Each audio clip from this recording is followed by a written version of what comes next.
Salut à tous, c'est Dimanche Soir Football qui commence. Ravi de vous retrouver pour cette 19e journée de Ligue 1 dans ce nouvel écrin tout beau, tout chaud, tout cosy avec le casting du soir. On va vous demander comment vous vous sentez sur ce nouveau plateau. Salut Benoît Chéroux, ça va? Salut Marina, très bien, merci pour ce nouveau plateau. Avec plaisir, c'est pour vous, c'est cadeau.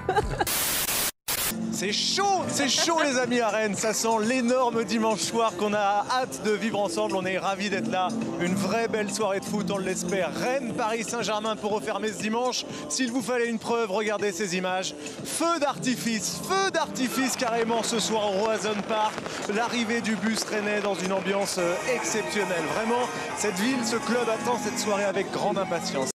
Une question, qui vous voyez terminer à la 2e place de Ligue 1 cette saison? C'est une question qu'on vous pose sur le compte Twitter de Prime Video Sport France. L'arrivée du bus parisien que l'on vit en direct en ce moment au Roazhon Park, ça commence à remonter un petit peu là, les trois fantastiques du PSG. C'est sûr qu'on a pris beaucoup de plaisir depuis le début de saison à les voir évoluer ensemble. Et on a hâte de voir comment Messi va revenir aussi, comment Neymar va se comporter. Je l'ai trouvé nerveux ces dernières semaines. Et Mbappé, on a vu tout de suite dès son retour qu'il était très très performant comme d'habitude. On avait à cœur de montrer notre vrai visage. Et puis voilà, quand on fait le bilan de cette phase aller, on est plutôt dans nos standards, on est plutôt bien. La phase aller se conclut bien et on va se mettre au boulot pour la phase retour avec un gros match qui nous attend. Cette image très forte à la fin du match, Will Steele qui vous réunit tous, adjoints, remplaçants, staff, joueurs. Qu'est-ce qu'il vous dit, Younis Abdelhamid, au milieu de cette pelouse?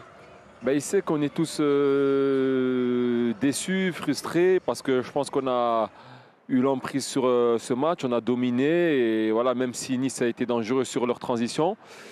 Mais qu'il faut être fier parce que voilà, Nice, c'est quand même une grosse équipe quand on voit leurs joueurs. Et les mettre autant en difficulté comme ça, même si on n'a pas été efficace, c'est quand même une bonne chose et ça nous permet de continuer notre série. Donc faut prendre le positif et continuer.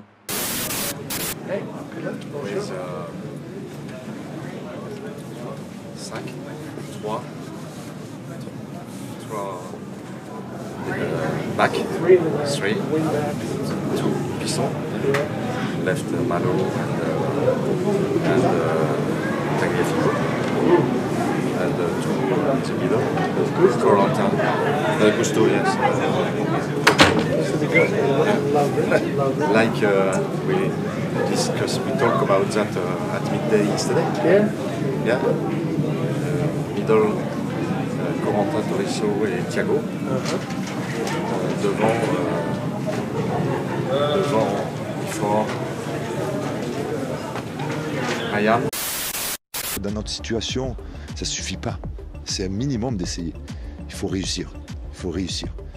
Et il n'est pas interdit de gagner un match 1-0.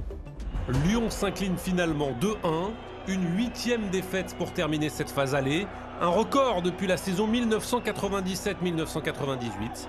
La défaite de trop surtout pour les supporters et les bad gones notamment qui ont tenté de pénétrer sur la pelouse.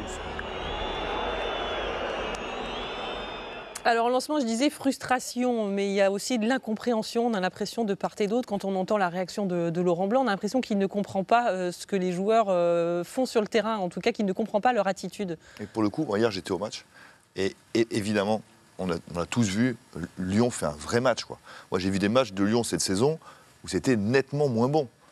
Mais il y a des saisons comme ça, où c'est compliqué parce que tu as l'impression que quoi que tu fasses, et même les soirs où tu es bien, il n'y a rien qui tourne.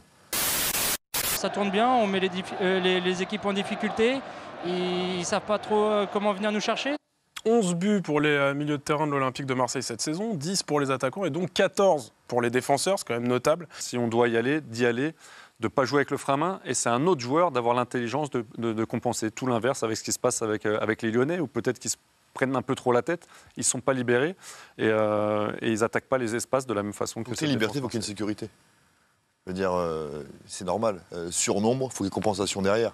Et ça, Marseille, c'est sûr que quand tu sens les joueurs qui partent dans la surface adverse, et c'est pas vraiment leur rôle, et que d'ailleurs tu sais que si tu perds le ballon, tu n'es pas en danger, bah, tu vas le faire 10, 15, 20 fois. Et à un moment donné, en face, ça finit par craquer, c'est normal.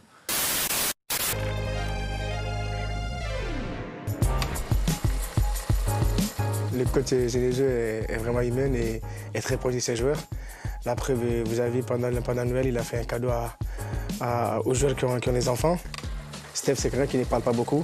Quand il parle, c'est impactant, ça impacte le groupe, ça change quelque chose. C'est un grand frère, c'est un vrai plus pour nous. Aujourd'hui, la sonorité qu'il nous amène, son expérience. Moi, je suis à Rennes, je suis rennais et je serai en fin de contrat. Après, pour l'instant, j'ai rien décidé, je parlerai avec ma famille, après on verra. Pour l'instant, je suis là.